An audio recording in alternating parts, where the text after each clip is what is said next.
Get my free book called The Overseas Basketball Blueprint, 237 pages with all the information you need about playing ball overseas by going to balloverseas.com. DreAllDay.com. Dre Baldwin, DreAllDay.com, balloverseas.com. This video, we're going to talk about a subject that a lot of players ask about, that some of you may have already involved yourself with, that I personally got myself involved with when I was hooping, and it's the G League Open Tryouts. Is this an event that you should actually go to? Is it actually worth your time? Is it actually worth your energy? It might not cost you that much money because the way the G League has set things up, it's local. It could be pretty close to where you are. Is this a good investment? Is this a good thing to do? The answer is no. And it pains me to say this because I went to I went to two local G League tryouts when I was playing. One that I had to travel for and one that was here in Miami. I went to the national tryout once, and I'm going to talk about that in a minute. And I've actually worked with the G League. After I was done playing, I actually did some speaking gigs with the G League talking about transitioning from playing sports into the business world. So G League, if you're watching this, or NBA, if you're watching this, don't be mad at me, but it's my responsibility to tell the players the truth and tell them what's real. And y'all got enough money.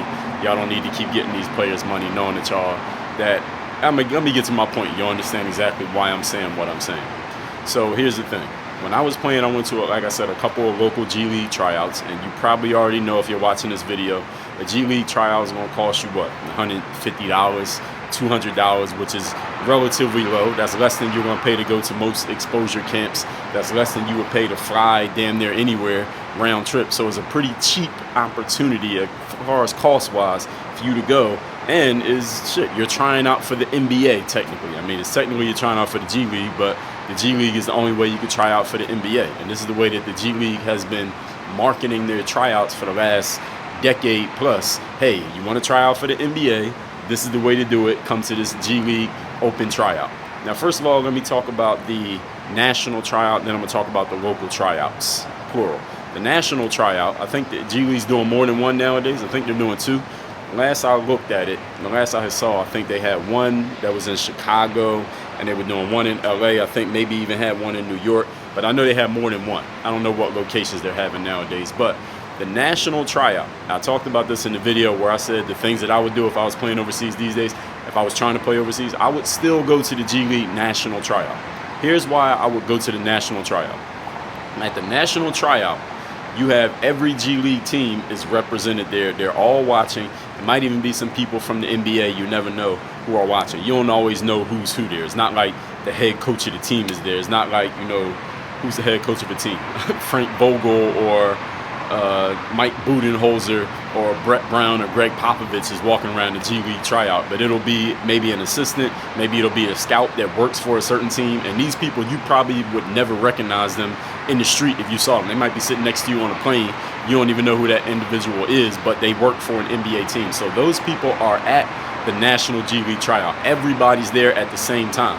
So you're giving yourself a chance to be exposed to every team in the G League and probably a few teams in the NBA. And keep in mind, a bunch of people, the people who are working in the G League right now, the G League, remember, is a minor league for basketball. And it's a minor league not just for the players. It's a minor league for the coaches. It's a minor league for the managers. It's a minor league for the scouts. It's a minor league for the referees. The G League is a minor league for everybody. So everybody who's involved in the G League is trying to get up to the big league, to the NBA. Which means some of the people who are coaching and scouting and working in the G League will eventually be working in the NBA. So if you make a good impression on one of those people, that person could remember your name and be following your career even when you're in France or Australia, and they're still tracking what you're doing because you made an impression on them and you don't even know that they know who you are. So that's why I would say go to the national tryout, because you get a chance to show yourself to everyone at the same time. That's the thing about the national tryout. Now, are you probably going to get invited to a training camp? Maybe you can get invited to a training camp about the national tryout. I've seen some people who I know for a fact nobody knew who they were, but they went to a tryout, a G League tryout, and they got invited to training camp, but they didn't really have a chance of making that roster. So they went to training camp, but they got cut within the first 4 days of training camp and got sent right back home. So if that matters to you, that's a feather in your cap that you went to training camp with the G League. If that's something that would, I guess, help you in some way, go ahead and take it. But I know players who have got invited to training camps out of a tryout, got cut within the first 4 days, and they weren't able to leverage that into playing overseas. So you can take that for what it's worth. Maybe it'll work for you, maybe it won't. But I will make sure that I've said that. But with the national tryout, again, you're getting a chance to be seen by everybody, and you're getting to compete against the best of the best, at least when it comes to the G League tryouts. At the local tryouts, which I'm going to get to in a minute, you can have any bum player show up at a local tryout for the G League, and they will take everybody's money. If 300 people show up to a local G League tryout, they are not telling you can't come in. They will take money from all 300 people, and they'll figure out how to split everything up to make sure everybody gets seen, quote unquote. They're not turning down that money, and I'm going to get to that in a minute as well. But with the national tryout, they're a little bit more selective. They have a limit on how many people they're going to take, and they started having two because they had so many people wanting to try out because they want to get that money. I mean, the G League is a business, so there's nothing wrong with getting money. So I'm not knocking the G League for taking y'all money because they're a business, and the business is supposed to make money. That's their goal. But at the same time, a lot of times in the G League, these teams already know who they want. You got to remember now that they have the rules with the NBA where you can send players down and the call-ups and all of that. So there are like 2 or 3 roster spots on every G League team that's going to be taken by a guy who's already signed to an NBA team that vacillates back and forth between the G League and the NBA. That roster spot's not going to go to you if nobody knows you. They're going to take players who came from high-level college programs, players who have agents who are coming at them trying to represent you, the agent trying to represent you when you haven't even gone and looked for an agent yet. So if you happen to be a player who's coming from a D1 and you came from a big program and you put up some reasonable stats, don't have to be great, but reasonable stats at college at a D1, you might be a player who could walk into a G League national tryout or local tryout, but you'll probably have already been invited. Your agent already has talked to the team, so you're there, but it's not like you just showed up sight unseen like many of us would. I showed up sight unseen to G League tryouts. People like me, you're probably not getting a real look when you go to a G League tryout. And let me talk about that. When it comes to the local G League tryouts, here's the first thing that you need to understand, and I got to make sure I'm saying this just for the integrity of you players. And G League, if you're listening to this, don't be mad at me because we're going to keep it real here, and this is what I do. The G League uses the money that y'all pay to go to those tryouts. They use that money to fund their operations.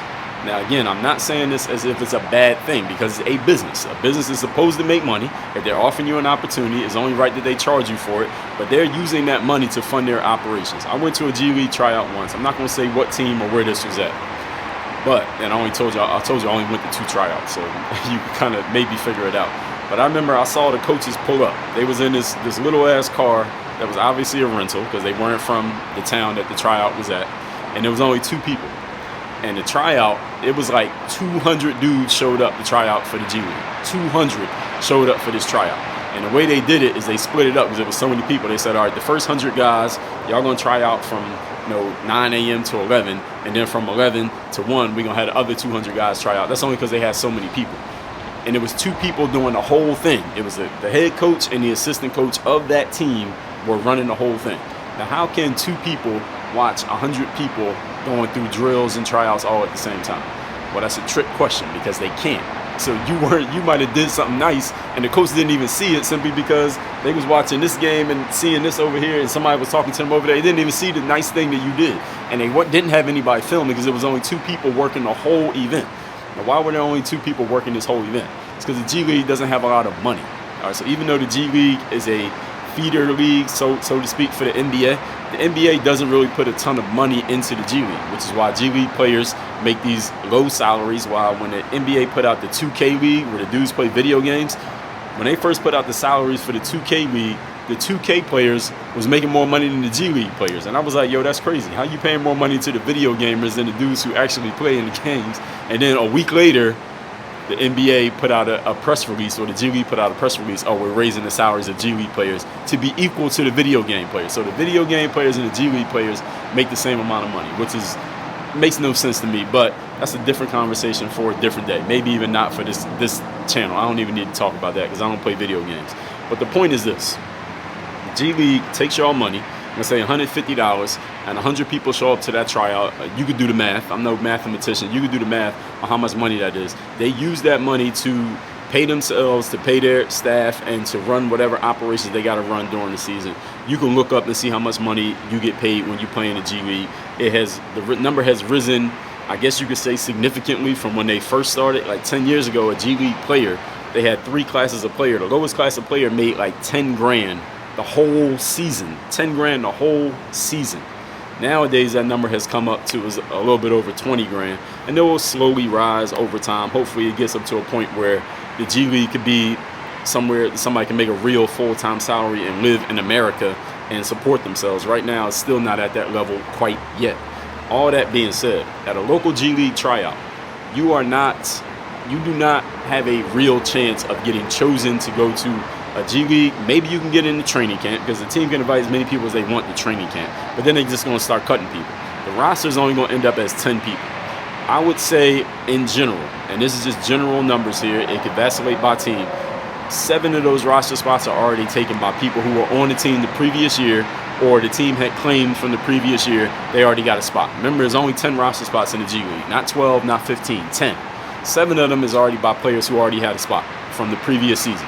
So there's only 3 roster spots left. You can say probably 2 of those spots are going to go to young players from the main NBA team who are going to get sent down, or what they call it, assigned. They get put on assignment, right? And they could be on one of those flex contracts where whatever time you're in the G League, you get paid this much, but when you're on the main team, you get paid that much. Like if you're on the Celtics, you get this much, but when you're on the G League team, you get that much. Probably 2 of the roster spots are going to be taken by those guys. Then there's going to be maybe one more available roster spot. Is that going to go to some dude who played at a D3, who walked into a G League tryout, nobody ever heard of you, and you're going to get that roster spot? I'm going to tell you probably not. Now, is this to tell you not to go to the tryout? I'm not going to tell you what to do or what not to do, but I'm going to make sure I'm giving you the information. You're going to make the final decision because you're a grown man. This is mostly for men because the G League, there's no G League for women. But you're an adult. You decide what you want to do, but don't say that you didn't have the information. For the most part, the G League Open Tryout is a way for the NBA/G League to, number one, say, hey, people always ask, how can I try out for the NBA? How can I try out for the Lakers? Well, here's how you do it. So they get to kill that bird with that stone. Number 2, they get to make themselves a few dollars because the money that you pay, they use that money to, and again, fund their operations because the NBA doesn't put that much money into the G League. Why? I don't know, but they don't. So they're killing 2 birds with one stone. Number 3, they get to shut all you players up who say, hey, I'm good, I can play at this level, I want to do this, I want to do that, let me get a tryout, I know I can prove it. So they get to kill 3 birds with one stone. What else do they get to do? And number 4, they get all you players out there who are, basketball junkies. You might be 35 years old and work at the local newspaper. You get to say you tried out for the NBA and get to write an article about it, which brings more attention to the G League. So they get to kill 4 birds with one stone all at the same time. Now, are they giving you a real shot? They're not giving you a real shot. But if you want to go to a local G League tryout, go ahead, give them your $150. Go ahead and say that you tried out. Maybe you get to keep the jersey, and you can have that as a keepsake. Listen, I'm not even knocking it, but just know what you're getting into when you get involved in this. The national tryout, again, is worth it because you get to be seen by every team in the league at the same time. You get to compete against the best players who are going to the G League tryout. You get to go wherever it is and get that experience. You get to keep the jersey and all of that. And you could at least see where you measure up going against players who are also pretty high level, guys who will probably be going to overseas exposure camps, guys who are, at least some of those guys are going to be playing professional basketball overseas somewhere, the players that you're playing against at that national tryout. So if you're going to do the G League route, go to the national tryout. Do not waste your time with the local tryout, even though I know it's right there 20 minutes away from your house, even though I know it's only $150, even though I know it seems like an easy opportunity for you to make the league. All right, sometimes in life, not all the time, but sometimes when things sound too good to be true, too easy to be true, it's because they are.